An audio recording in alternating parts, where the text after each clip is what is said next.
Guillaume, je vais te demander de nous rejoindre. Guillaume est Guillaume Mollaret, journaliste et animateur, et qui va gérer pendant ces 2 jours notre convention.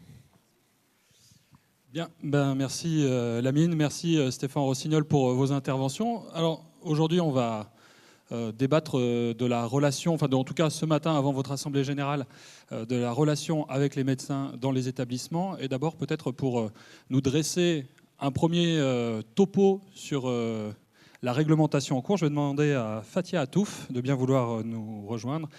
C'est la juriste de la FHP MCO, peut-être certains d'entre vous la connaissent. Fatia, c'est à vous. La conférence médicale d'établissement a été instituée par la loi hospitalière du 31 juillet 1991.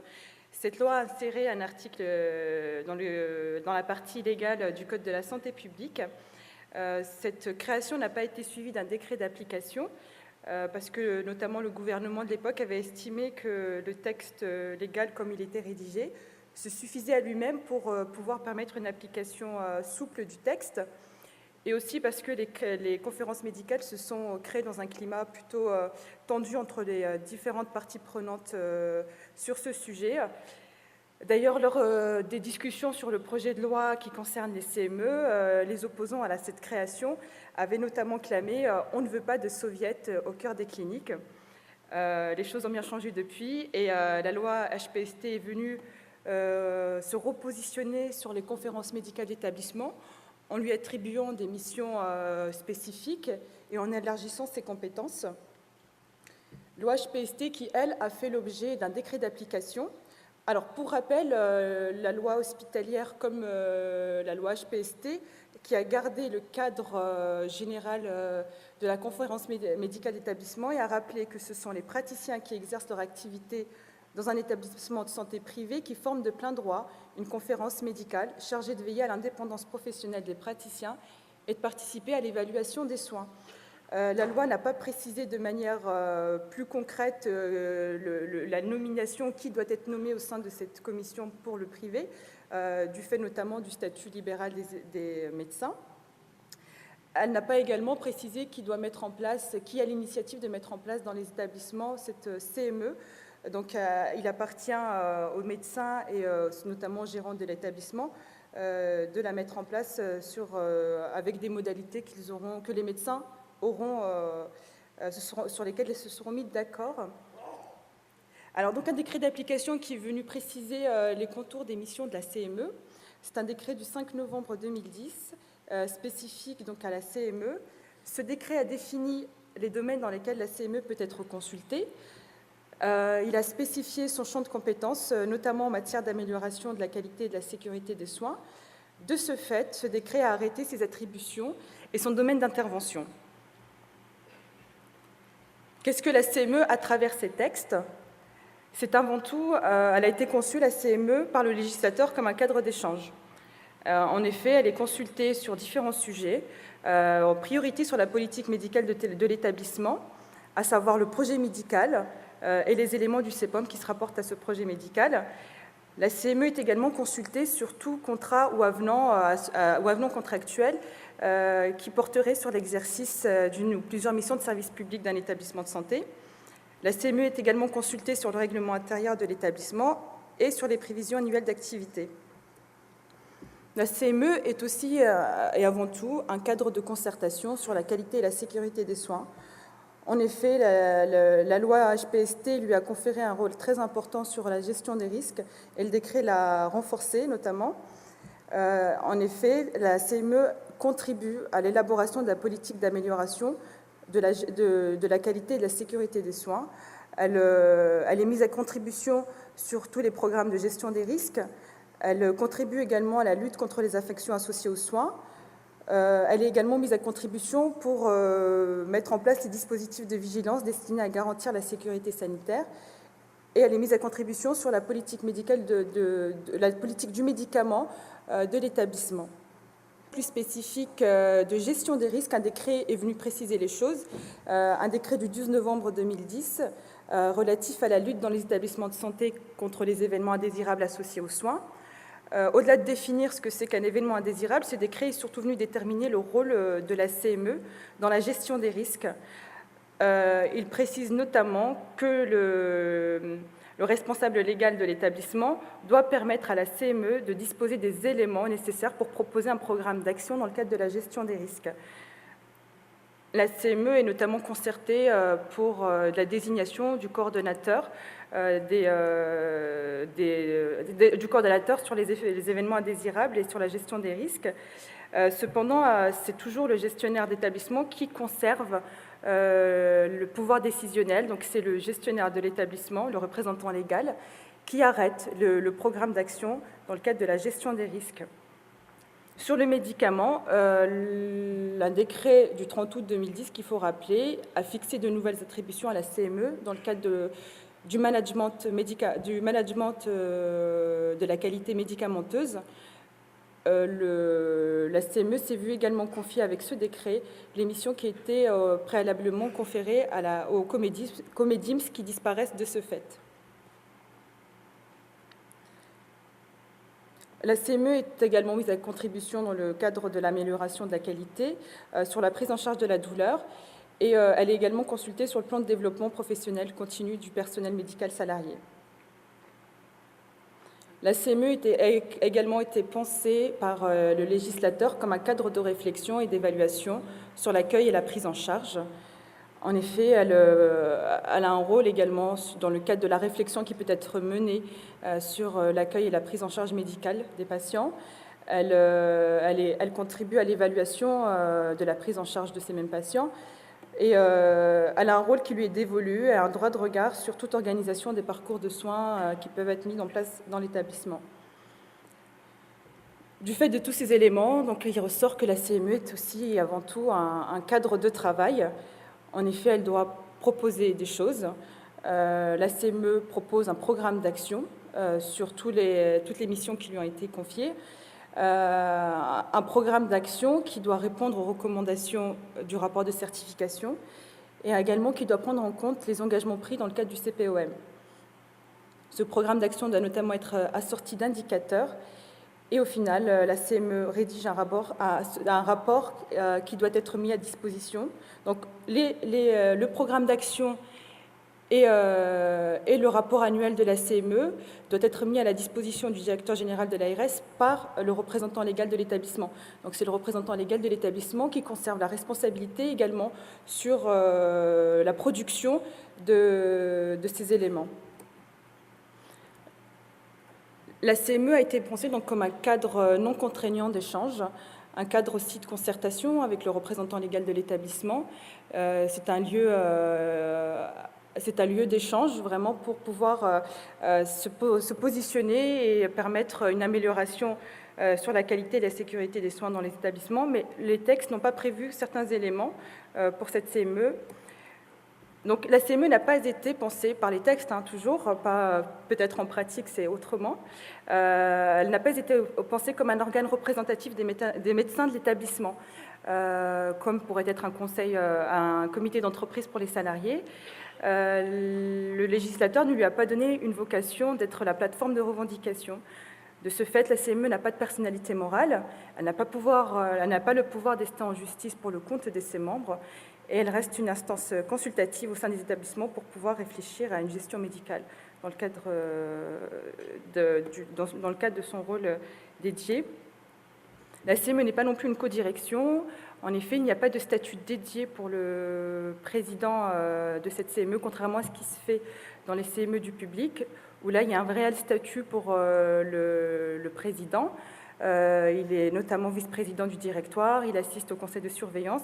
La loi n'a pas voulu, et le décret n'a pas voulu lui confier ces éléments-là à la conférence médicale d'établissement. Ce n'est pas une codirection dans les textes juridiques, mais il est fort à parier que c'est une codirection morale pour beaucoup d'établissements. Donc des missions réglementaires précises, axées sur la qualité et la sécurité des soins, mais qui n'interdisent pas à la CME d'être un cadre d'échange non contraignant sur d'autres sujets. Et donc les intervenants de la table ronde vont débattre notamment sur les sujets sur lesquels la CME peut se saisir pour promettre des rapports plus harmonieux entre directeurs et médecins. Merci Fatia Atouf, juriste pour la FHP-MCO, pour ce rappel réglementaire.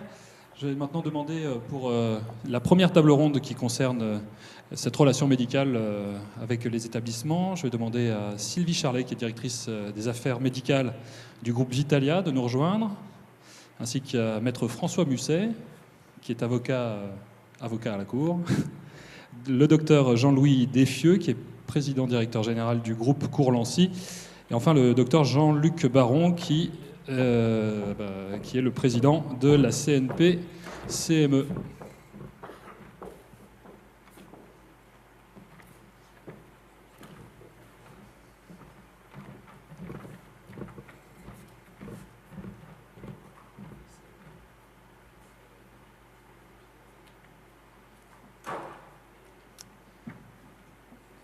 Alors, faites-moi une petite place peut-être. Oui. Jean-Luc Baron, Fathia Atouf nous rappelait il y a quelques secondes que les CME pouvaient être, à une certaine époque, considérés comme des soviets. Est-ce que c'est encore le cas aujourd'hui dans beaucoup d'établissements, ou est-ce que ça n'a jamais été le cas d'ailleurs ?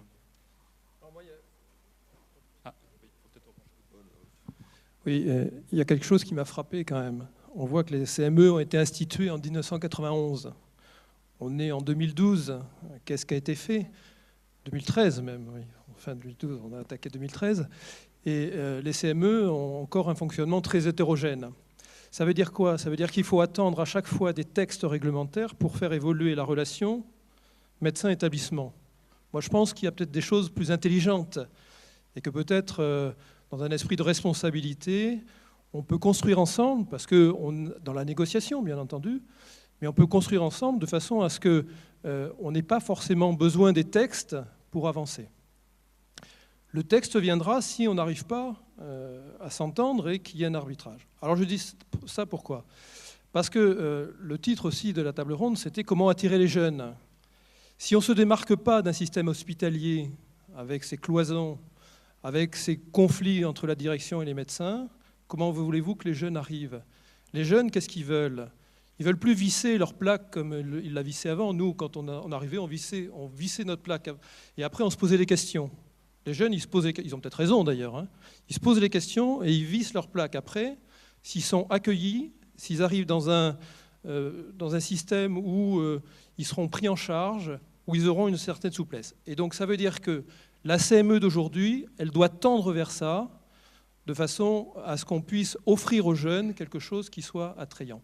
Et surtout pas ressembler au modèle hospitalier public, parce que ceux qui croient qu'ils vont obtenir, j'allais dire, les mêmes traitements financiers parce qu'ils ressemblent au public, je crois que là, ils font fausse route.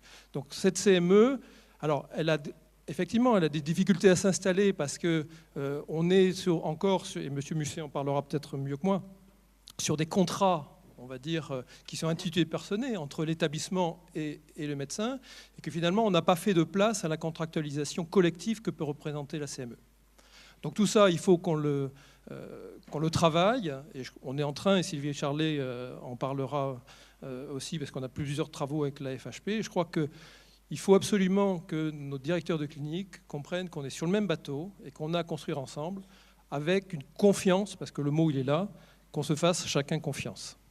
Sylvie Charlet, vous êtes donc directrice des affaires médicales au groupe Vitalia. En gros, c'est une quarantaine de cliniques, hein, ce groupe. Oui, enfin, je suis surtout là aujourd'hui parce que dans le cadre de la FHP, on travaille au sein du CLAP avec l'ensemble des représentants des médecins. Le CLAP, c'est le comité de liaison de l'hospitalisation privée, et dans lequel il y a tous les représentants des syndicats des médecins qui sont là, et la conférence nationale des présidents de CME qui travaille avec nous. Dans le cadre de ce CLAP, on a travaillé et on travaille sur un règlement intérieur qui d'ailleurs a été diffusé il n'y a pas très longtemps, un modèle de règlement intérieur. Et on est en train en ce moment de travailler dans un groupe de travail avec la Commission nationale, avec la conférence nationale, sur un mode d'emploi de la CME. Donc je pense qu'aujourd'hui, ma position à moi, elle est évidemment de dire qu'il n'y a pas de débat sur le fait, enfin pour moi en tout cas, il n'y a pas de débat sur le fait qu'on est en 2013 et qu'on parle encore de travailler avec les médecins, ce qui me paraît être, en tout cas pour moi, un non-sujet. Il y a longtemps qu'on a d'ailleurs, ça fait très longtemps qu'on travaille ensemble. Jean-Luc Baron, par contre, parlait de souplesse. Alors, vous travaillez dans un groupe Ouais. d'une cinquantaine de cliniques. Auparavant, vous étiez, je crois, à la Générale de Santé, c'est ça? Exact. C'est quoi la taille, la bonne taille en fait pour mettre en place des pratiques souples? Est-ce que c'est plus simple dans un grand groupe? Est-ce que c'est plus simple dans un groupe plus restreint? Encore que bon, Moi, 50 mon cliniques, c'est expérience, énorme. elle est que dans les grands groupes, donc je peux vous parler que de mon expérience. Mais il est vrai que les deux fois, enfin, les deux endroits dans lesquels j'ai travaillé, on a tout de suite décidé que l'ACME était un partenaire incontournable avec lequel il fallait travailler. Donc, depuis 15 ans qu'on travaille là-dedans, on travaille étroitement avec les médecins. Mais je crois qu'en fait, il faut dépasser ça. La relation avec l'ACME, c'est comme une relation familiale. Si on se parle, les choses avancent. Si on ne se parle pas, les choses n'avancent pas. Et aussi, la CME, c'est une relation de personnes entre un directeur et un président de CME. Et c'est vrai que le couple président de CME et directeur doit fonctionner. Et à partir du moment où il y a une confiance qui s'instaure entre ces deux personnes, je pense que les choses peuvent avancer, même si on n'est pas d'accord. Alors, sur 50 établissements, j'allais dire, entre guillemets, le taux de réussite que vous Il est obtenez. variable, il est variable parce que la relation humaine dans la vie, elle est variable. Donc c'est vrai que de temps en temps, on a à la fois des directeurs qui ne sont pas bons dans la relation humaine, et comme on a aussi des présidents de CME qui peuvent ne pas l'être. Mais je pense aussi que le modèle et le fait de se parler, et nous on réunit régulièrement l'ensemble des présidents de CME, le modèle, le fait de voir qu'ailleurs ça marche, bon, bah, ça peut être tout à fait bénéfique. Et ce Mais problème... je ne peux pas vous dire que dans une grande clinique ou dans une petite clinique, les choses soient plus faciles ou plus compliquées. Vous avez l'air de dire que c'est avant tout un problème humain Ouais, quand ça ne fonctionne ça, pas. c'est ma conviction absolue, oui. Est-ce que vous faites des séminaires, des formations Oui, pour vos absolument. managers? On réunit 2 fois par an, on réunit l'ensemble des présidents de CME, on discute avec eux, on fait des visioconférences régulières quand on a des sujets sur lesquels on veut débattre. Je pense que c'est ce dialogue qui doit être instauré à partir du moment où on se parle. Ben, on peut discuter de tas de choses. C'est la même chose qui se passe dans le CLAP d'ailleurs. On a bien vu au moment des discussions sur l'avenant numéro 8 avec tous les syndicats médicaux et la conférence des présidents de CME, tout le monde, on n'était pas tous d'accord, mais on s'est parlé et finalement on arrive à faire des choses ensemble. Je crois que... Quels sont les points d'achoppement qui reviennent régulièrement? Les points d'achoppement, ils sont un peu générationnels, je dirais. Avec les anciens médecins qui étaient habitués à être établissements, qui avaient un pouvoir dans leurs établissements, et puis en fait ce pouvoir, forcément ils l'ont perdu parce qu'ils ne sont plus forcément propriétaires de leurs établissements. Donc eux, évidemment, c'est un petit peu difficile parce qu'ils ont eu un passage à faire. Les jeunes médecins, eux, ils n'ont pas ce passage. Pour les jeunes médecins, à mon avis, les choses sont beaucoup plus simples pour eux. Ils ont envie que ça marche, ils ont envie d'être accueillis dans des établissements, et c'est vrai que s'ils arrivent dans un endroit qui est pacifié, moi, c'est 10 fois plus facile.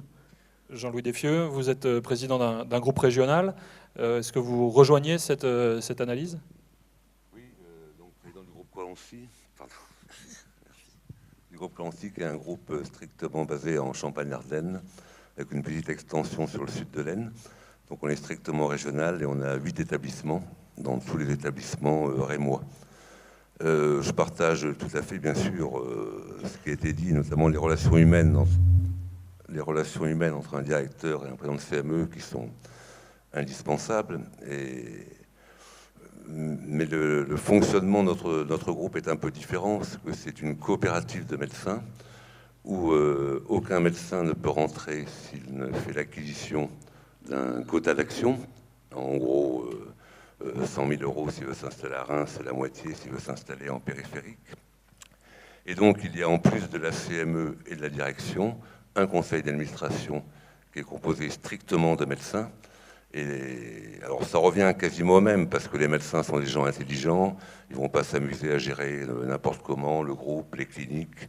Et donc, ils s'appuient sur des professionnels avérés, directeurs financiers, des RH, etc. Est-ce qu'en cela, votre fonctionnement se rapproche davantage de celui de l'hôpital public, Non, en termes de représentativité? Non, je ne pense pas. C'est un fonctionnement assez spécifique.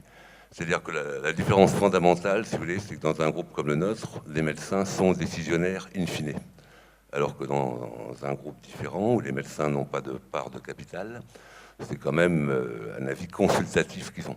C'est-à-dire que si les médecins de Colancy, ils vont pas faire n'importe quoi, mais s'ils décident demain de licencier le directeur financier, ils le feront par eux, c'est eux qui décideront. Alors, Sylvie Charlet, tout à l'heure, pointait quelque chose, il dit souvent c'est un problème générationnel qu'on rencontre. Vous, il faut investir dans la coopérative pour rentrer, il faut un capital de départ, ce capital-là, un jeune ne l'a pas forcément. Alors, est-ce que vous rencontrez, vous aussi, ce problème générationnel ? Je suis sûr qu'on assiste actuellement un peu à un choc de génération et les jeunes praticiens n'ont pas les mêmes habitudes que les plus anciens. Alors, cela dit, en Champagne-Ardenne, c'est un peu particulier parce que c'est nous ou personne, donc il n'y a pas trop le choix. Donc, quand il n'y a pas un choix réel, les médecins, ou bien ils s'en vont, ou bien ils viennent chez nous. Donc, le débat est un peu biaisé là-dessus. Mais je dois avouer quand même que depuis des années, et depuis qu'on a mis au point un système d'actionnariat, il n'y a aucun gros actionnaire chez nous. Hein. Il n'y a que les petits actionnaires, environ 260 à 280 médecins actionnaires, mais tous minoritaires. Je n'ai jamais vu un jeune médecin qui ne venait pas parce qu'il devait acquérir des actions. Jamais, je n'ai jamais rencontré. Mais ça peut arriver peut-être, mais je n'ai jamais vu. Alors par contre, on a un système de portage d'actions assez original qui fait que contractuellement, le médecin qui s'installe chez nous est certain de revendre ses actions à la sortie. Enfin, du moins s'il n'y a pas de problème grave d'ici là. Mais contractuellement, on lui rachète ses actions par un système d'une société de portage qu'on a mis en œuvre. Donc ça les rassure peut-être. En fait, c'est quasiment comme s'ils investissaient dans un compte courant, quoi.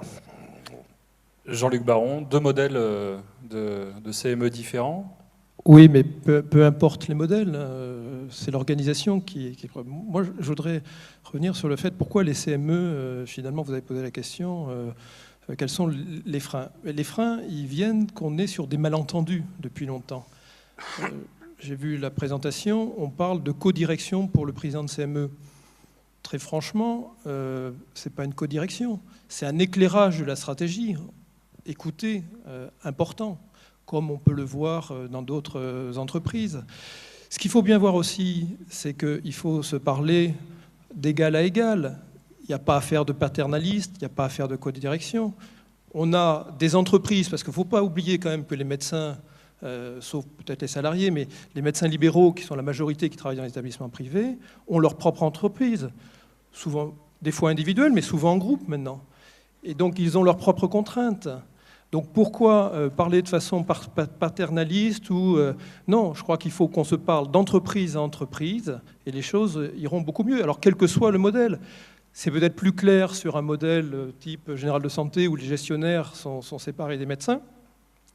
Mais c'est aussi bien, et je pense que le modèle de Courlancy est un bon modèle, puisqu'il est un peu à l'opposé, puisque là, ce sont les médecins qui sont actionnaires, et on voit que les deux marchent bien. Mais ce qui ne marche finalement pas, c'est quand on essaye, quand l'une ou l'autre des parties ne se parlent pas de façon franche et confiante. Parce que, encore une fois, les CME ne sont pas le lieu des débats syndicaux. Et on l'a dit, et c'est une force, on l'affirme de façon, depuis plusieurs années, la conférence nationale présidentielle est un lieu de débat, de construction, mais en aucun cas est un lieu syndical. Il y a assez de syndicats comme ça, on travaille avec eux, bien entendu, pour la défense, mais nous ne sommes pas un syndicat. Donc, dans les CME, on doit bien sûr, peut-être avoir des débats syndicaux sur l'avenant numéro 8, il y a des choses qu'il faut faire vivre, parce qu'on ne peut pas isoler les éléments. Mais la CME, c'est une construction, c'est un éclairage fort sur la stratégie. François Musset, vous êtes avocat, donc généralement on vient vous voir quand c'est trop tard ou pas loin.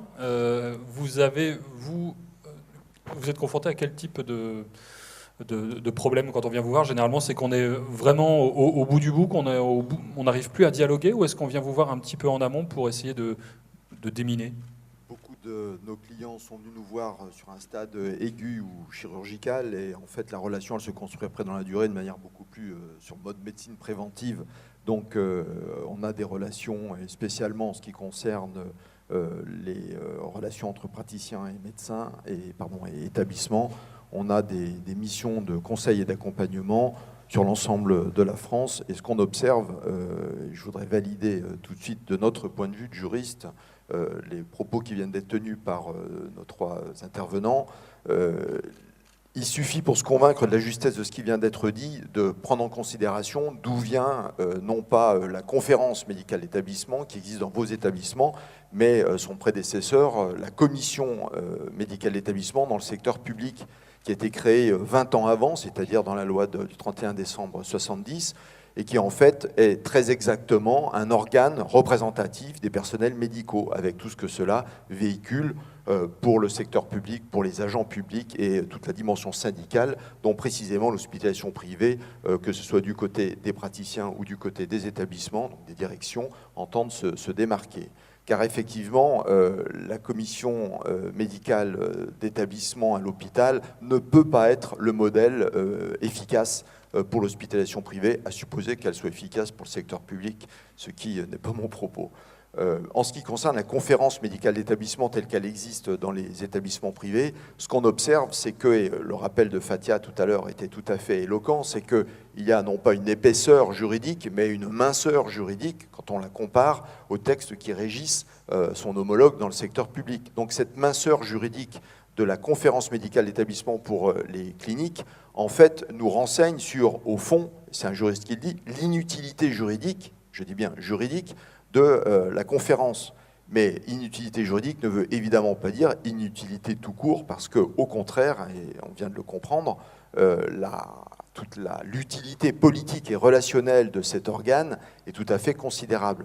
Et c'est vrai que quand on met en perspective ce que sont finalement les points clés d'une bonne relation praticien-médecin, et nous on le voit dans nos missions de conseil, on réalise qu'il y a vraiment eu deux périodes. Il y a une période dans laquelle on rencontrait des problématiques qui sont toujours les mêmes, les problèmes de redevance, d'exclusivité, bon, je n'y reviens pas. Enfin, on peut y revenir si vous le souhaitez, mais ce n'est pas mon propos ce matin. Et puis, il y a d'autres sujets qui ont fait irruption dans la relation praticien-établissement et qui, eux, ont véritablement place à se tenir dans la conférence avec des échanges très nourris. C'est tout ce qui intéresse l'adéquation de l'activité des professionnels au regard du projet médical de l'établissement. C'est tout ce qui intéresse l'évolution des cadres d'exercice compte tenu des opérations de restructuration et de recomposition sanitaire dans lesquelles vos établissements sont engagés. Voilà, ce sont des questions de ce genre.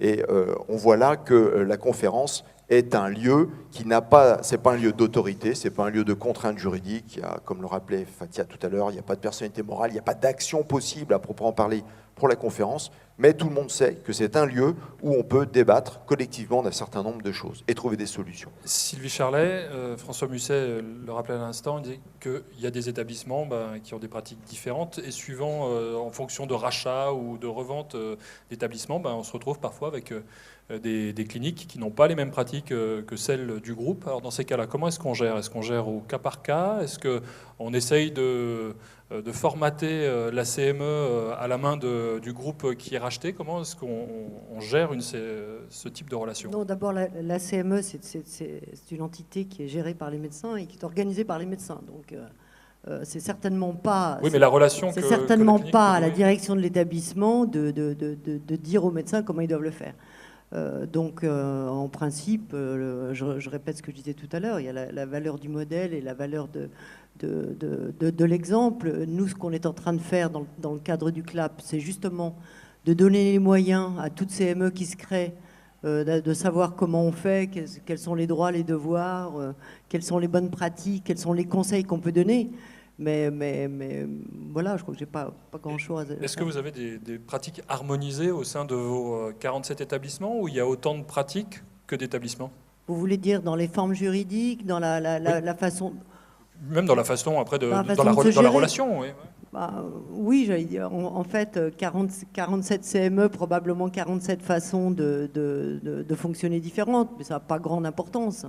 Ce qui a d'important, c'est que ça marche et que le dialogue soit... Alors qu'il y ait un nombre de réunions définies et des façons... Je crois que c'est pas très important. Enfin, Jean-Luc, je ne sais pas ce que tu en penses, mais... Mais moi, je pense que c'est un problème de valeur. Je veux prendre mon exemple personnel dans la clinique où je suis. Tout est né il y a, on va dire, plus de 10 ans, avec la volonté à l'époque du PDG, du directeur de la clinique, d'associer le président de la CME à construire quelque chose. Alors c'était autour de la qualité à l'époque, puisqu'on était en phase de début de procédure de certification et qu'on s'était porté candidat à l'expérimentation. Ce cercle a bien sûr été élargi aux médecins leaders, au cadre des différents services de l'établissement autour du projet médical. Mais ça veut dire quoi? Ça veut dire qu'on a mis 10 ans à instaurer une culture médicale. Et maintenant, je ne dis pas que c'est parfait, bien entendu, mais au moins on avance. On fait du DPC un petit peu ensemble, en équipe. Ça, c'est des démarches qui sont importantes. Alors, pardon, du DPC, du DPC, alors, développement personnel continu, c'est-à-dire ce qui revient à l'association évaluation des pratiques professionnelles pour le côté établissement et formation médicale continue. Donc on a un tas d'outils qui sont modernes, qui sont innovants et qu'on doit s'approprier. Ça veut dire quoi? Ça veut dire que c'est quand même des valeurs et que quel que soit le modèle de l'établissement et quel que soit dans un modèle, dans un groupe, effectivement, il y a différents barrières, il y a des valeurs. Et tant que ces valeurs ne seront pas inscrites, et c'est ça qu'il faut inscrire, c'est ces valeurs qu'il faut, à travers les guides, qu'on les fasse passer dans tous les établissements. Parce que sinon, on aura toujours une hétérogénéité du fonctionnement des CME et on sera toujours rattrapé par la patrouille qui est la tutelle et qui se servira de ça pour nous affaiblir. Ouais, je voudrais ajouter que il ne faut pas se méprendre, les contrats qui, pendant très longtemps, ont constitué un peu l'alpha et l'oméga de la relation entre le praticien et l'établissement, ne sont pas l'alpha et l'oméga. La CME est un lieu où s'échangent et se gèrent et se discutent et se décident un grand nombre de choses qui ont pratiquement autant d'importance que le substrat du contrat lui-même. Donc il ne faut pas se méprendre et penser que seul l'outil juridique que constitue le contrat d'exercice va suffire à gérer la relation et construire l'avenir. Jean-Louis Desfieux, comment voyez-vous l'évolution, vous, de la relation de la CME dans vos établissements? Est-ce qu'aujourd'hui, vous avez atteint une forme de plénitude et tout va bien? Ou comment est-ce que vous feriez évoluer les choses? Pas totalement zen, hein, mais ça fait des années quand même qu'on a associé le président de la CME avec le directeur et le PDG, effectivement. D'un autre côté, il est certain que dans un système comme le nôtre, la CME a moins de poids, puisqu'il y a une autre structure médicale qui gère le groupe, enfin qui gère, disons que les décisionnaires, c'est le groupe. Donc la CME a moins de poids, mais on associe totalement le ou les présidents de CME aux décisions. Et c'est vrai, actuellement, ils gèrent essentiellement la qualité et les certifications. C'est quand même ça le rôle principal des CME actuellement, chez nous en tout cas. Alors ça peut être insuffisant, mais c'est dû au fait qu'il y a une structure médicale. Mais comme disait Jean-Luc Baron, finalement, peu importe le principe, le système, le tout c'est que ça fonctionne. Jean-Luc Baron, en préambule, on parlait d'attirer les jeunes. Qu'est-ce qu'on met en place pour les accueillir, justement? Justement, un bon accueil. Ouais, bon. Oui, mais quoi, ça paraît trivial, mais... C'est un apéritif, un bon non, café. Non, c'est d'abord bien les accueillir, ça veut dire quelque part leur dire voilà quelles sont les valeurs de l'établissement, voilà comment on va vous accompagner, comment vous allez pouvoir vous développer, comment vous allez pouvoir aussi, avec une certaine souplesse, je le disais, faire fonctionner votre propre entreprise, parce que j'en reviens toujours à ce duo d'entreprises. Il ne faut pas croire que l'établissement est la seule entreprise. Non, l'établissement, il travaille avec des entreprises multiples, que sont les radiologues quelquefois, les groupes de chirurgiens, les anesthésistes, qui sont souvent maintenant regroupés.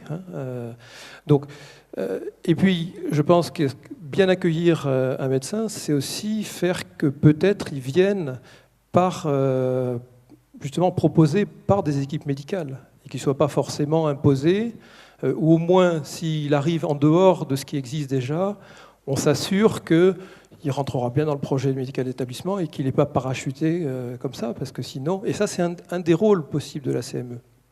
Oui, là je crois qu'on touche un sujet qui est extrêmement important dans le recrutement des médecins, c'est le prévoir en amont, c'est-à-dire qu'un bon recrutement ne doit pas échouer. On doit faire venir dans un établissement quelqu'un qui est prévu, attendu et qui donc forcément sera bien accueilli. Et ça, je crois que si un message qui est important à faire passer, c'est celui-là, parce qu'il est hors de question de pouvoir installer dans une équipe quelqu'un qui n'aurait pas été accrédité ou avalisé par ses pairs dans sa spécialité.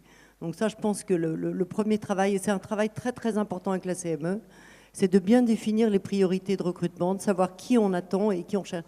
Et ce que je dis, c'est pas anodin, parce que je vois le nombre de recrutements. Il y a plein de directeurs qui disent « Ah, il nous faut un anesthésiste ou trois chirurgiens, etc. » Et quand on arrive avec des jeunes médecins dans les cliniques, on s'aperçoit qu'en fait, ils ne sont pas attendus et c'est là que ça pêche. Donc le gros message, s'il y en a un à faire passer, c'est ne recruter que des gens en accord avec la CME, en accord avec les praticiens. Mais on a ici dans la salle le nouveau président du syndicat des chefs de clinique, Julien Cabaton, je ne sais pas où il est, mais il est ici quelque part. Je pense que ce ne serait pas inintéressant qu'on lui demande quelle est la position des jeunes et quelles sont les attentes justement des jeunes chefs, puisqu'il est là. Eh ben on va lui demander, on va lui passer un micro. Je Ça le sera vois. peut-être le plus simple. Je ne sais pas où il est installé. Donc Julien, en fait, il est anesthésiste à Lyon. Donc il est chef de clinique. Il a été élu la semaine dernière. Donc je pense que pour nous tous, c'est un relais d'opinion, c'est un relais extrêmement important. Donc je pense qu'aujourd'hui, il faut que vous ayez tous des contacts étroits avec Julien. Bonjour, merci de me laisser intervenir, c'est gentil. Mais dans ce que j'ai entendu, c'est vrai qu'il y a beaucoup de choses qui sont vraies. Alors, il y a des choses qui attirent les jeunes encore vers le libéral, principalement dans les établissements MCO. C'est vrai que c'est tout ce qui est travail en équipe, puisqu'actuellement, ce qui fait peur en libéral, c'est plutôt l'exercice individuel. Et c'est vrai que dans des cliniques, il y a cet avantage où le gap entre la sortie du CHU, on a passé 10 à 12 années enfermés dans un modèle de salariat hospitalier, et la clinique qui peut avoir un très bon plateau technique et un mode de travail en équipe qui fait un petit peu moins peur que l'exercice individuel en cabinet dans d'autres spécialités. Par contre, ce qui pêche peut-être un petit peu effectivement et qui fait qu'il y a peut-être ce problème de recrutement, c'est effectivement qu'on arrive en fin d'assistanat clinique, on ne connaît pas du tout le monde libéral. Et effectivement, le recrutement qui se fait par annonce, par exemple, on recherche un anesthésiste dans une clinique ailleurs, alors que la personne étant interne ou assistante n'a pas du tout fait la connaissance des équipes médicales de cet établissement, c'est ça qui peut peut-être faire que parfois l'installation peut mal se passer. Et je pense qu'il existe des solutions pour pallier à ça, c'est de commencer à intégrer de plus en plus dans la formation des internes, eh bien, des stages en établissement privé, ce qui est en train de se faire. Donc là, je soulève un peu un autre mais c'est pas un sujet anodin. Voilà. Donc je pense qu'au contraire, c'est un sujet de fond. Ces stages d'internes dans les cliniques, on a travaillé pendant des années pour y avoir droit, et maintenant, depuis 2 ans, ça devient possible. C'est vrai que c'est contraignant, que c'est difficile d'obtenir parce qu'il y a des dossiers qui sont à faire, qui sont un peu compliqués. Il y a aussi une prise en charge financière. L'investissement qui est fait par un établissement qui reçoit des internes, vu ce que ça coûte et ce que ça va rapporter d'intégrer 1, 2, 3 jeunes médecins pour 30 ans, ça n'a évidemment aucun rapport et il faut le faire. Et plus on déposera de dossiers, et je pense que c'est la responsabilité collective du MCO aujourd'hui, c'est vraiment de déposer un maximum de dossiers pour recevoir des internes dans nos établissements. Et puis après, il y a la méconnaissance de l'exercice libéral, et ça, malheureusement, je sais que vous faites ce que vous pouvez pour nous aider à mieux le connaître, mais c'est vrai qu'il y a cette espèce d'enfermement hospitalier assez long qui fait que c'est des choses que les gens découvrent des fois du jour au lendemain. Enfin, moi, je vois dans la ville où je suis, là, au syndicat des chefs de clinique de Lyon, on essaye d'organiser, mais c'est les syndicats qui le font avec des partenaires privés, des soirées sur l'installation. Et on arrive à avoir des questions où les gens demandent « mais qui va me verser mon salaire quand je serai installé dans telle clinique ?» Donc il y a vraiment une méconnaissance totale de ce qu'est l'exercice libéral, qu'en fait est devenir un petit chef d'entreprise. Et ça, c'est aussi une chose qui malheureusement fait un petit peu peur, où les gens préfèrent rester peut-être à l'hôpital parfois pour ça. Et le fait qu'il y ait peut-être moins d'installations libérales plus qu'à une certaine époque dans certaines spécialités, c'est pas forcément un refus, mais c'est plus une méconnaissance, voire une peur d'un mode d'exercice qu'on nous a un petit peu caché pendant de nombreuses années. Jean-Louis Desfieux, vous avez sans doute Pour dire, je crois qu'en fait, il y a deux niveaux. Dans les grandes villes où il y a des gros établissements avec des plateaux techniques importants, Il y a déjà des grosses équipes médicales par spécialité, et ce sont ces équipes médicales qui amènent des jeunes. Donc on n'a pas de problème réel de recrutement à ce niveau. Par contre, il y a un problème très important de recrutement dans des villes moyennes, et ça pour tous les groupes, que ce soit les groupes nationaux comme les groupes régionaux. Et là, dans les villes de 30-40 000 habitants, là, on a des problèmes majeurs de recrutement parce qu'il n'y a pas de grosses équipes médicales. Le plateau technique est bien sûr moins lourd. Et là, ça crée des problèmes vraiment très importants, à tel point que ça nous entraîne souvent à discuter avec l'hôpital. C'est un autre sujet, bien sûr, mais pour faire des GCS dans ces villes-là. Et là, le recrutement est un problème qui risque de devenir majeur, un vrai problème de santé publique dans les années qui viennent. Si je peux dire un mot sur le recrutement. Maître Champ.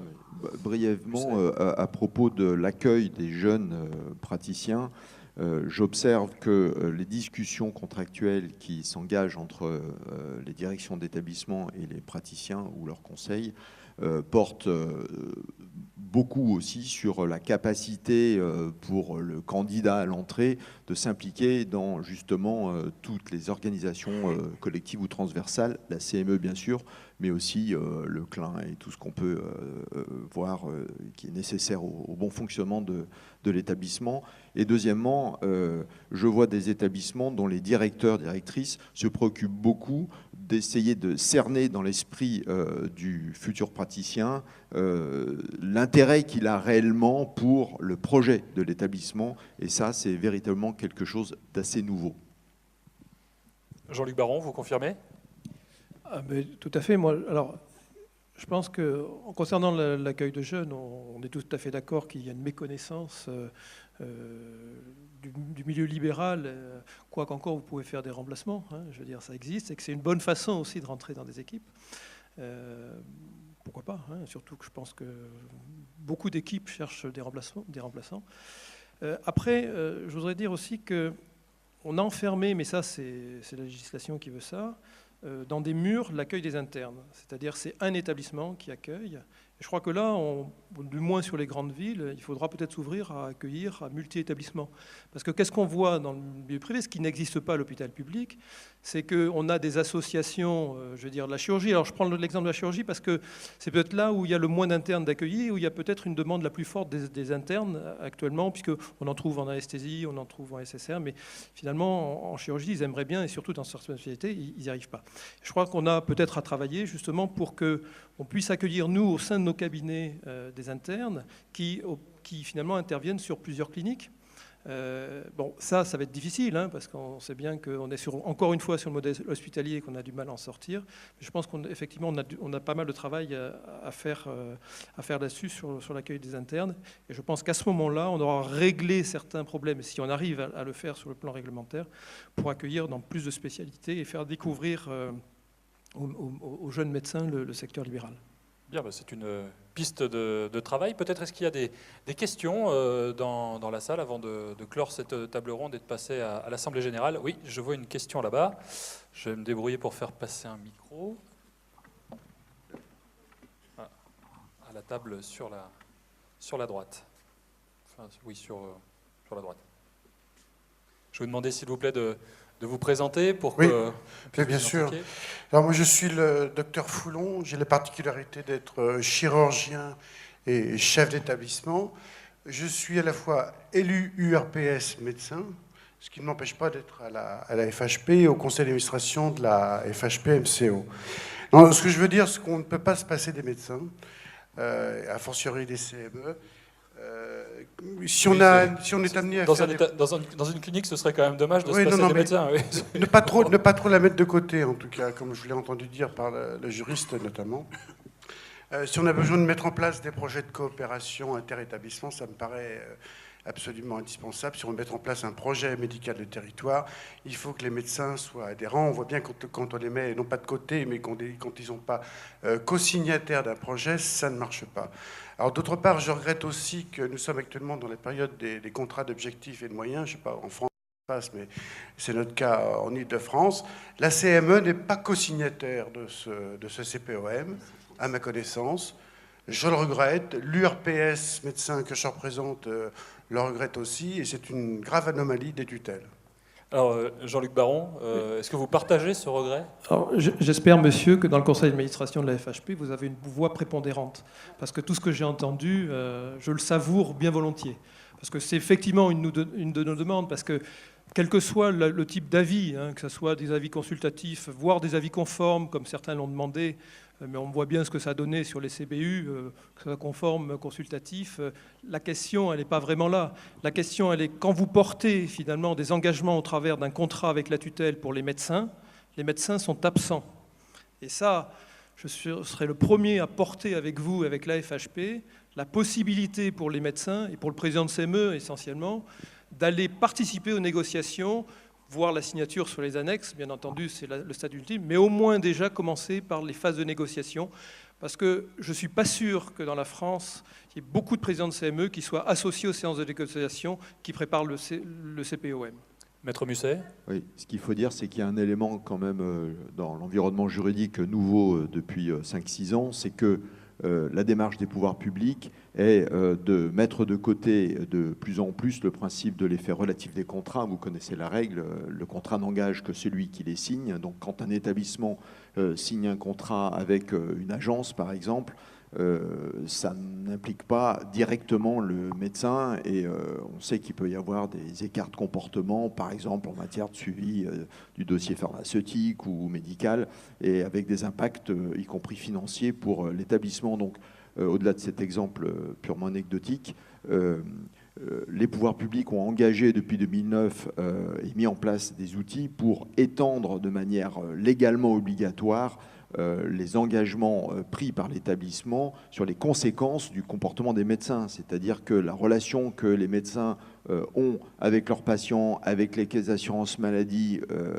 qui normalement sont parfaitement distinctes, ces relations, de celles que l'établissement a nouées au travers de son CEPOM ou de ses autorisations éventuellement avec ses propres tutelles, eh bien cette distinction a tendance à être gommée. Donc effectivement, la question du rôle que la CME peut avoir à jouer, alors je ne dis pas que c'est général et ça doit être systématique à tous les sujets, mais de toute évidence, dès lors qu'on constate que les pouvoirs publics veulent mettre de côté le principe de l'effet relatif des contrats, en élargissant le degré d'implication, il faut évidemment amener les médecins dans la discussion, c'est sûr.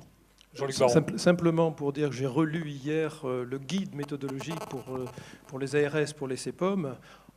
En aucun cas, à aucune ligne, il est marqué qu'il faut convier les médecins à cette phase préparatoire. Donc on est bien sur un travail ensemble avec la FHP pour les convaincre que ça sera mieux pour les établissements. Oui, c'est sûr que toute la démarche des tutelles, c'est de ne traiter qu'avec les établissements et d'engager les médecins dans le mouvement. Et c'est pour ça, docteur, que les URPS, moi j'assiste l'URPS Rhône-Alpes par exemple, effectivement, c'est des sujets qui sont dans la stratosphère, quoi. Est-ce qu'il y a une autre question? Je semble reconnaître le... Oui, je vais vous demander de vous présenter, s'il vous plaît, voilà, parce qu'on ne voit pas l'ensemble de la salle. Merci.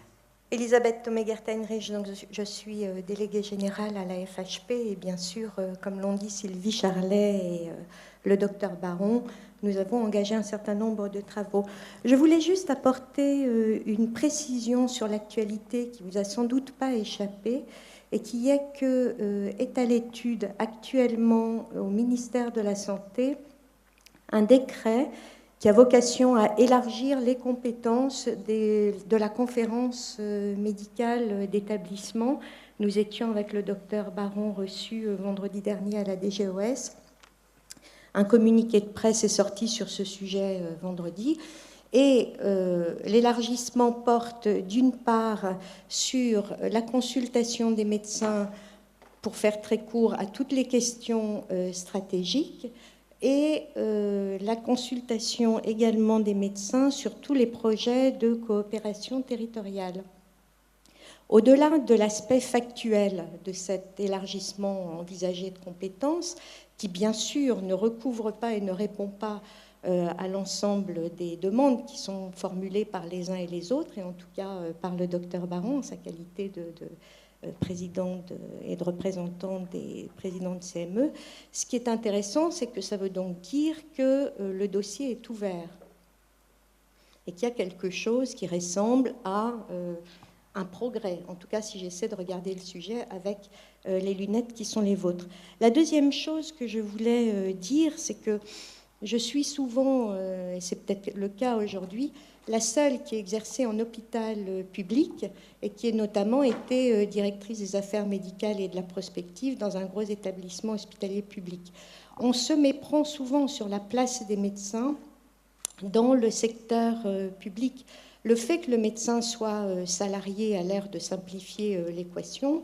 La CME n'est pas du tout une enceinte syndicale dans un établissement public, mais c'est une enceinte incontournable.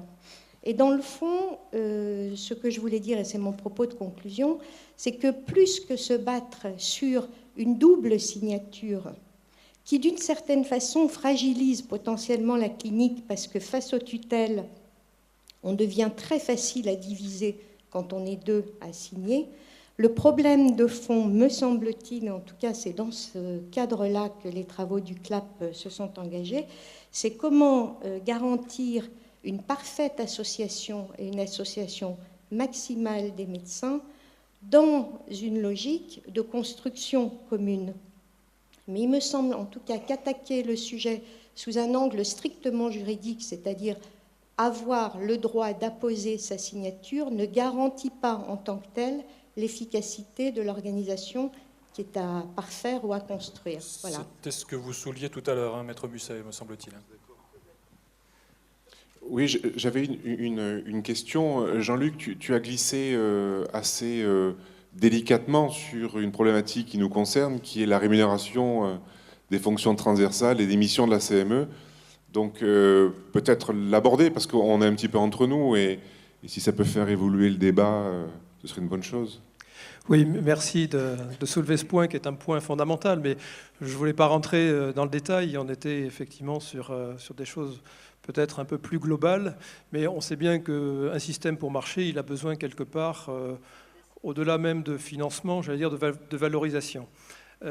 Très clairement, et là, encore une fois, on subit un peu le modèle hospitalier, où on a, au niveau d'une CME, par exemple, des médecins qui sont salariés, donc en salaire, et qui sont finalement délégués à ces fonctions.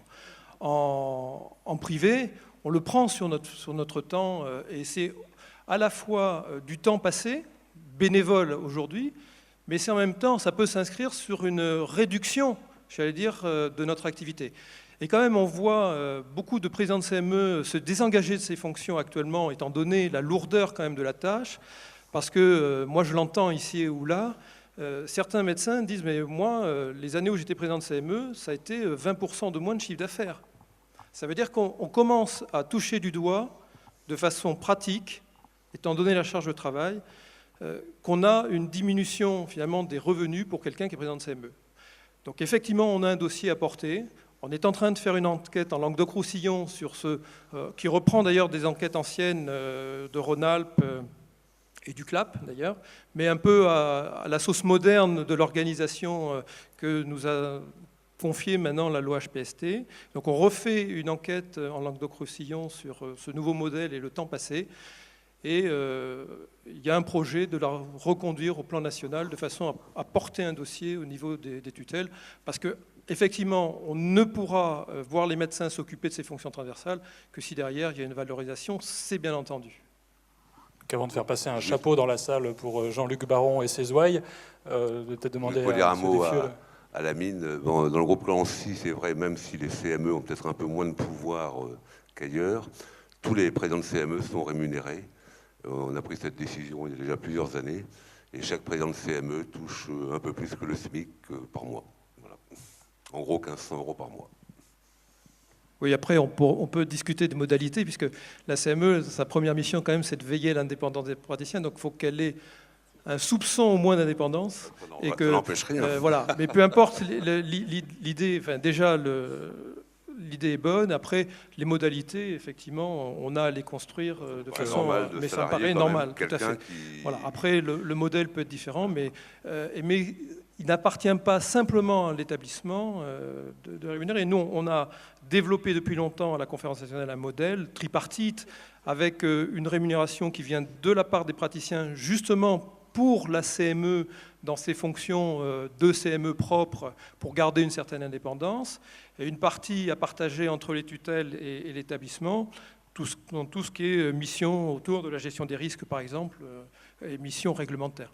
Sylvie Charlet, vous entendez que voilà, il y a une rémunération qui est mise en place. Alors rémunération ne veut pas dire subordination, hein, si Non, je mais comprends bien. moi, j'ai deux réponses à faire. La première, c'est la réponse FHP, c'est de dire qu'effectivement, c'est un sujet qui nous préoccupe et sur lequel on travaille. Et Jean-Loup Durousset attend justement le retour de ce travail pour porter ces revendications au ministère. Donc là, je crois qu'il n'y a aucune ambiguïté là-dessus. Maintenant, si je retourne cet après-midi dans mon groupe en disant qu'il faut qu'on rémunère tous les présidents de CME, je ne suis pas certaine d'avoir un succès excellent à mon arrivée.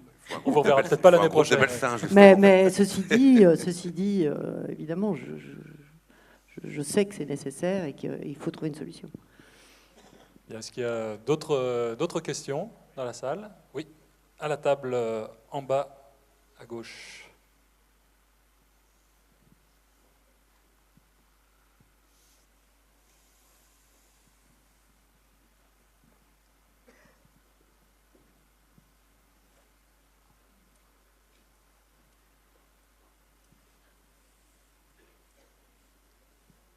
Merci. Ça veut savoir se faire attendre, sans doute, mais ce n'est pas l'objectif. Yvan Sommet, président d'un tout petit groupe avec 2 établissements, et qui a comme caractéristique d'être un petit peu au milieu des modèles, c'est-à-dire qu'il y a à la fois des gestionnaires, j'en suis le président, je ne suis pas médecin, mais avec une très large majorité d'actionnariat médical. Et c'est dans cette situation-là que je m'exprime. Le problème de la CME chez nous, c'est que d'abord le président de la CME souhaite n'avoir aucun poids dans la direction. Il veut être complètement indépendant. À telle enseigne qu'il était par exemple membre du conseil de surveillance, il a démissionné du conseil de surveillance, lui a montré son indépendance, parce que pour lui ce qui est le plus important c'est cela. Ce qui fait que, et ça rejoint donc de fait un petit peu ce qu'on a entendu pour Courlancy, le pouvoir réel médical, auquel je suis personnellement très attaché, parce que j'aurais pu avoir une majorité d'actionnariat non médical, il est dans d'autres instances que la CME. Le problème, c'est que même si j'ai entendu dire que le pouvoir juridique des CME serait faible, aujourd'hui, les tutelles, et notamment dans le cas de l'accréditation, accordent un poids très significatif à la signature. Donc, tout document doit être signé par le président de la CME, même si c'est celui sur le plan médical qui est le moins impliqué dans l'action. Donc, c'est un peu tout ça pour dire qu'il faudra un jour un peu clarifier cela. Soit on nous dit, ce qui est important, c'est que le pouvoir médical est présent dans le cas des décisions. Et là-dessus, je pense qu'on est tous d'accord. Un établissement comme les nôtres, ça n'a pas de sens qu'il soit détenu par un groupe, entre guillemets, financier, ou en totalité la propriété des actionnaires médecins. Donc ce pouvoir doit être présent, c'est le plus efficace pour faire fonctionner les affaires, mais au niveau de nos tutelles, il y a une sorte d'incompréhension de nos différents modèles, parce que, comme on le disait tout à l'heure, il y a autant de CME et d'établissements que d'établissements, et de voir comment ça ne peut pas être un handicap, ne serait-ce dans le cas de certification. Parce que pour avoir une certification, il faut faire semblant de dire, et le président joue le jeu, hein, on n'a pas de problème, il fait semblant de dire oui, d'abord j'ai bien signé et je suis au courant de tout. C'est le moins informé des décisions qui sont prises par d'autres médecins que lui-même. Alors c'est peut-être un cas spécifique, mais ça rejoint peut-être la préoccupation d'autres dans la salle. François Musset, est-ce que c'est si spécifique? Légèrement à côté de votre intervention, ça me fait penser que souvent ce qu'on constate, c'est que les CME, c'est-à-dire l'ancien collège, enfin le collège des anciens associés porteurs du capital, c'est souvent le cas pour les hypothèses que vous évoquez, en fait n'ont pas véritablement réfléchi sur ce que serait la gouvernance après. C'est-à-dire que il y avait une confusion, si je puis dire, le mot n'est pas péjoratif, hein, mais il y avait un amalgame, si vous voulez, entre le pouvoir médical et le pouvoir au capital. Et puis, après la cession, on est dans un modèle de gouvernance nécessairement différent. Et ce qu'on observe, c'est que souvent, il y a une phase de maturation du projet de cession qui ne s'est pas faite du côté médical, dans la CME, c'est de savoir à quelle gouvernance on est prêt à participer, sous quelle forme et de quelle manière, quoi. On n'est pas tout à fait dans ce schéma, dans la mesure où il n'y a pas de cession. Hein, il y a eu des évolutions dans le portage du capital, mais la majorité du capital a toujours été portée par des médecins. Il y a simplement cette difficulté. Un certain nombre, je vais l'exprimer, tous ceux qui ont du poids dans l'établissement sont soit dans le conseil de surveillance, soit dans le conseil d'administration, et dans le conseil d'administration avec moi-même, et ceux qui n'ont pas de poids sont dans la CME, pour faire simple. Oui. Alors c'est peut-être... Et la CME se voulant encore sous un modèle d'une sorte d'indépendance vis-à-vis justement du pouvoir de direction, donc nous voulant surtout pas avoir les attributs. On en revient un peu au débat de tout à l'heure, c'était de dire qu'il y a peut-être autant de CME que d'établissements. C'est peut-être un cas particulier dont vous pourrez reparler tout à l'heure lors de la pause déjeuner. Une autre question peut-être dans la salle? Oui, à la première table ici. Alors, je suis désolé parce que je vois pas bien les gens, je ne vois pas du tout les gens qui sont au fond, donc s'il y en a qui lèvent le doigt, je les verrai pas. Donc s'il serait possible d'éclairer un peu la salle. Merci. Dominique Pouls, chirurgien et responsable d'établissement, un des derniers comme le docteur Foulon. Donc étant médecin, je peux me permettre de dire un petit peu de mal de mes collègues en toute amitié. On nous a présenté des CME un petit peu idéal, avec des gestionnaires qui souhaitaient que ces CME aillent bien, avec quelqu'un comme le docteur Baron, qui en a fait un combat, je ne dis pas personnel, mais depuis de nombreuses années, et je crois qu'il faut lui en rendre tout à fait hommage. Par contre, la réalité est tout autre dans les établissements. Une fois que le président de CME a été élu, ce qui lui fait plaisir d'un point de vue honorifique, le fonctionnement des CME est souvent très difficile dans les établissements. Avoir 2 réunions par an, c'est souvent le responsable d'établissement qui dit au président de CME, mais dit, tu sais, il faut obligatoirement 2 réunions par an, quand est-ce que tu fais la prochaine? Les présidents de CME sont relativement mal préparés à tout ce qui est gestion du risque. On leur a mis cette nouvelle compétence dans les CME et ils n'y connaissent pas souvent grand-chose, ne serait-ce qu'au point de vue méthodologique. Donc ma question est comment est-ce qu'on peut faire avancer les choses et impliquer les médecins? Est-ce qu'il faut les former dans les années de formation? Est-ce qu'il faut des cours sur les CME, etc., des cours sur la gestion des risques? Le problème de la rémunération, on en parlait tout à l'heure, est à mon avis capital, parce que c'est difficile de demander effectivement à un praticien d'arrêter 20% de son activité. Enfin, il y a des problèmes quand même, tout ce que je voulais dire, dans le fonctionnement, dans la plupart d'établissements, pour avoir une CME comme tu le souhaites. Jean-Luc Baron. Oui, mais je comprends tout à fait. Et effectivement, je l'ai dit d'ailleurs, c'est très hétérogène, les CME. Simplement, force de constater que les CME, du moins et les établissements où il y a des vraies valeurs de partage, de communication, d'écoute, ça marche.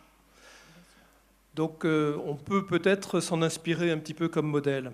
Quant à la formation, je suis d'accord, mais ce n'est pas faute de la conférence nationale qui, après le décret EPP en 2005, si je me souviens bien, avec la HAS, on avait fait des formations et on avait formé à peu près quelque chose comme 200 présidents de CME, ce qui est pas mal. Bon, l'HAS n'a plus ses missions de formation et on s'est retourné vers les organismes de formation syndicaux avant que le DPC n'existe pour faire des formations. Et j'ai été avec René Amalberti, qui est quand même reconnu comme un des papes de la gestion des risques, fait le tour de France dans plusieurs villes pour aller former les présidents de CME avec beaucoup de bonheur. Et je pense que ceux qui ont été formés n'ont pas regretté cette formation. Il faut continuer, bien entendu. Je pense qu'on là aussi, on a tout un travail à faire au travers maintenant du DPC, qui s'impose aux médecins, mais qui, je vous le rappelle, s'impose à vos salariés, et qui pourrait tout à fait être finalement un schéma pour travailler ensemble de façon responsable. Alors peut-être pas dans des spécialités où il existe déjà quelque chose comme l'accréditation des médecins, encore que on peut rattacher aussi aux établissements. Mais dans toutes les autres spécialités où finalement le DPC n'existe pas en tant que tel, il y a des EPP, il y a de la formation médicale continue. Je pense que par exemple avec le BAC-IMEP, on a pas mal de travail à faire. Donc autant de chantiers sur la formation qu'on peut ouvrir. Jean-Luc Baron, vous parlez d'une personne qui se déplace dans les établissements pour former les présidents de CME, c'est ça ? Mais est-ce que ce ne serait pas plus opportun, mais je ne sais pas si ça marcherait, de faire venir les présidents de CME à une formation? Parce que de l'échange naissent aussi les bonnes pratiques, non? Alors, sans rentrer dans la technique, la formation, elle n'est valable que si elle est en petits groupes, avec des mises en situation. Parce qu'après, les grands cours magistraux, finalement, il n'en reste pas forcément grand-chose. Et c'est ces mises en situation qui sont intéressantes autour de scénarios. D'ailleurs, on expérimente en Languedoc-Roussillon autour de ma spécialité, qui est la chirurgie plastique, samedi prochain, en collaboration d'ailleurs avec la FHP qui nous prête ses locaux, un atelier pour nos adhérents autour du travail en équipe et de l'accréditation en équipe. Donc on a tout un champ d'investigation. Je crois qu'il faut le prendre à bras-le-corps. Et je pense que c'est peut-être là aussi des sujets sur lesquels médecins et établissements pourront se reconnaître et qui sont peut-être moins conflictuels. Je l'espère. Une autre question, peut-être dans la salle, avant de passer à l'Assemblée générale. Oui, bonjour, Jean-Paul Ortiz, président de CME, président de l'URPS Languedoc-Roussillon et membre de la CSMF. Alors, je voulais intervenir par rapport à ce qui vient de se dire sur le fonctionnement de CME. Je crois que nous sommes à la fois établissement de soins et médecins dans des évolutions de fond, des tendances lourdes qui marquent ces dernières années, et nous avons collectivement, et les uns et les autres, une vraie responsabilité vis-à-vis de nos établissements. On voit bien, et j'ai beaucoup aimé l'intervention précédente, qu'aujourd'hui, la mutation à l'intérieur de l'hospitalisation privée est en cours, mais ce n'est pas fini. À savoir que les médecins qui étaient actionnaires et qui dirigeaient les établissements ont du mal aujourd'hui, pour des raisons diverses et variées, à comprendre la nouvelle gouvernance qui est en train de s'imposer. Or, on peut le déplorer, on peut en faire un constat. Je salue les quelques dinosaures qui restent et je pense qu'il faut les soutenir. Mais les établissements qui sont encore aux mains des médecins, il y en a quelques-uns, il y a quelques très beaux fleurons dans l'hospitalisation privée, sont aujourd'hui en voie de disparition. Ça veut dire qu'il est indispensable, de mon point de vue, de bien définir les champs de mission du gestionnaire et du médecin dans sa forme collective. Et de ce point de vue-là, quand j'entendais tout à l'heure que les CME ne fonctionnent pas, je ne suis pas étonné. Je ne suis pas étonné pourquoi? Parce que d'abord, les CME sont récentes. Deuxièmement, nous avons souhaité, et les uns et les autres, qu'on ne se retrouve pas avec un arsenal réglementaire lourd, comme c'est le cas à l'hôpital public, avec un fonctionnement extrêmement réglementaire qui nous semblait contraire à l'esprit libéral. Or, à l'intérieur de cette mutation, les acteurs sur le terrain sont saisis de façon très variable.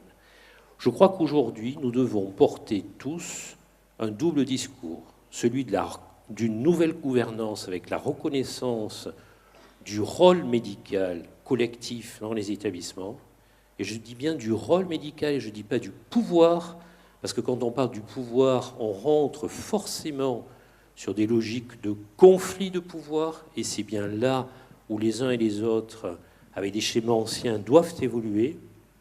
Donc moi, je pense qu'il est fondamental d'aller vers une nouvelle gouvernance. Les médecins s'intéresseront d'autant plus facilement au CME et s'impliqueront qu'ils sentiront que ça sert à quelque chose. Et tant que le gestionnaire d'établissement demandera au président de CME une petite signature dans un coin, parce qu'il faut vite, en catastrophe, envoyer un dossier à l'ARS, parce que la vraie réalité, c'est quand même ça, et bien on continuera à avoir des médecins sous-investis. Et deuxième point, et Jean-Luc l'a rappelé tout à l'heure, je suis complètement d'accord avec lui, la nouvelle gouvernance induit une définition des champs de mission et induit une reconnaissance de tous les acteurs, par l'établissement, y compris d'un point de vue financier, et par les interlocuteurs régulateurs, en particulier au niveau des ARS et de l'État. Donc ça veut dire qu'au niveau des ARS, un établissement de soins privés aujourd'hui doit forcément être représenté à la fois par son gestionnaire, avec son champ de mission, dans lequel moi, en tant que président de CME, je refuse d'aller, mais aussi par le président de CME, porteur d'une réflexion médicale et donc d'une stratégie d'accompagnement dans le champ qui lui est propre. Si nous ne réussissons pas ce pari, Moi, je suis très inquiet sur les jeunes générations et leur positionnement vis-à-vis de l'hospitalisation privée. Et bien justement, on va leur poser la question, puisqu'on en a un de leurs représentants, Julien Charaton. Est-ce que ça vous parle? Cabaton. Pardon? Julien Cabaton. Cabaton, pardon, excuse-moi. Est-ce que ça vous parle, ce qui vient d'être dit? Alors, oui, ça nous parle. Enfin, je reprends toujours le fait qu'on sorte d'années d'enfermement à l'hôpital, où effectivement, ce qu'on ressent, nous, des CME hospitalières, c'est une sorte de lourdeur administrative. L'heure est à l'ambulatoire, paraît-il. Donc, oui, on sort de l'enfermement. Ouais. Et effectivement,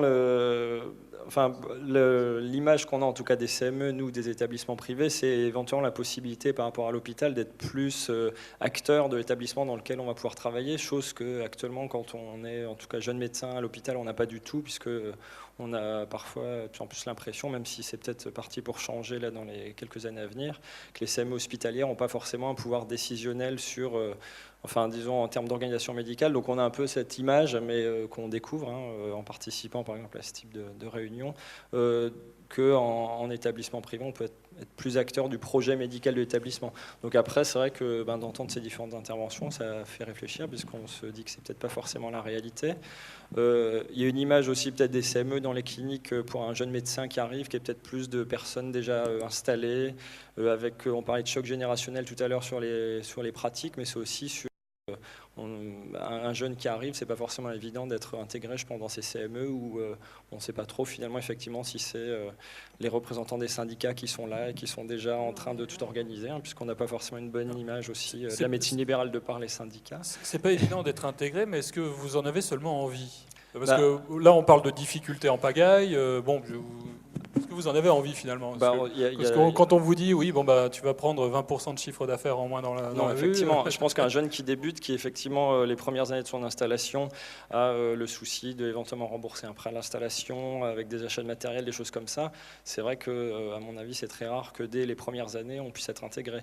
Donc effectivement, s'il y avait des choses comme un modèle ou une solution de rémunération ou autre, je ne sais pas quel serait le terme à donner, de ce temps non médical, peut-être que ça stimulerait des jeunes installés à directement s'investir dans ces CME, effectivement. Sylvie Charlet. Quand j'écoute Julien, je me dis qu'on a encore beaucoup de travail à faire, parce qu'effectivement, visiblement, et excuse-moi Julien de dire ça, mais tu ne sais pas très bien ce que c'est que la CME, parce que la CME, c'est pas... on est de droit membre de la CME dès qu'on est dans l'établissement. Enfin bon, on ne va pas revenir là-dessus. Donc il y a un travail d'information au préalable, ne serait-ce de base à faire. Moi, ce que je voudrais dire, c'est qu'en fait, je rejoins le docteur Ortiz, c'est évident qu'il faut que tout ça évolue et évolue rapidement. Aujourd'hui, on est à Montpellier qui va fêter le premier mariage gay, qui est quand même une révolution. Et nous, on est encore dans l'hospitalisation privée à se demander comment on va travailler avec nos médecins. Donc je pense que on a des progrès, nous aussi, de notre côté important à faire et à faire avancer les choses. Oui. Moi, je crois qu'il faut intégrer aussi le travail dans la CME, parce qu'on ne demandera pas, sauf si vraiment il y a carence, à un jeune installé de tout de suite prendre le poste de président de CME. Mais je pense que tout ça doit s'intégrer dans un autre débat qui est celui de qu'est-ce que ça veut dire la carrière en médecine libérale. Et donc là, si je peux rassurer un petit peu, c'est de dire qu'effectivement, toutes ces fonctions transversales, peut-être elles peuvent être remplies par des gens qui ont un peu plus de métier, de façon à ce qu'il y ait un apprentissage des plus jeunes et qu'à un moment donné, ils puissent s'intéresser à autre chose que leurs propres actes. Parce que on s'enferme un petit peu, et je comprends que les jeunes aient peut-être envie justement de s'occuper un petit peu d'autre chose, de s'ouvrir un peu à autre chose. Donc tout ça, c'est des modèles que nous, on porte au sein de la conférence nationale, mais qu'on porte de plus en plus avec les URPS, parce que je ne vais pas dévoiler, mais sur le parcours de soins et tout ça, il n'y a pas que l'établissement, il n'y a pas les murs de l'établissement. On voit bien qu'il y a un avant l'établissement, un avant après l'établissement, et qu'avec les URPS médecins, mais aussi les autres URPS, on a à construire. Et on a à construire effectivement la notion de carrière médicale pour un médecin libéral qui exerce en établissement privé. Et les jeunes, on ne va pas forcément leur donner tout de suite les fonctions. De même que dans une instance comme la conférence nationale, moi j'ai fait 10 ans de secrétariat général avant de prendre la présidence. Je veux dire, jamais, je pense, dans une CME qui est digne de ce nom, on laissera un jeune avec des fonctions sans l'accompagner.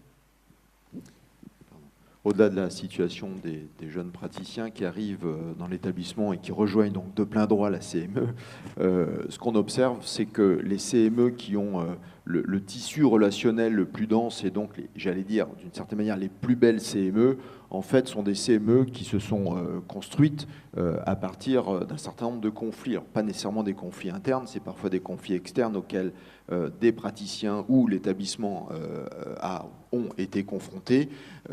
Mais c'est sûr qu'avoir vécu des choses importantes et avoir été capable de les dépasser, de construire là-dessus, avec les valeurs dont parlait Jean-Luc Baron tout à l'heure, qui sont une composante indispensable, il est certain qu'on parvient à des édifices qui ne doivent rien au droit ou à la réglementation, mais qui doivent tout à la relation humaine. Et c'est sans doute le point capital. Bien, je vous remercie. Je pense qu'on va pouvoir terminer sur cette note. On va pouvoir passer à votre Assemblée Générale. Merci, Maître François Musset, Sylvie Charlet, Jean-Louis Desfieux, Jean-Luc Baron et Julien Capallon pour votre intervention.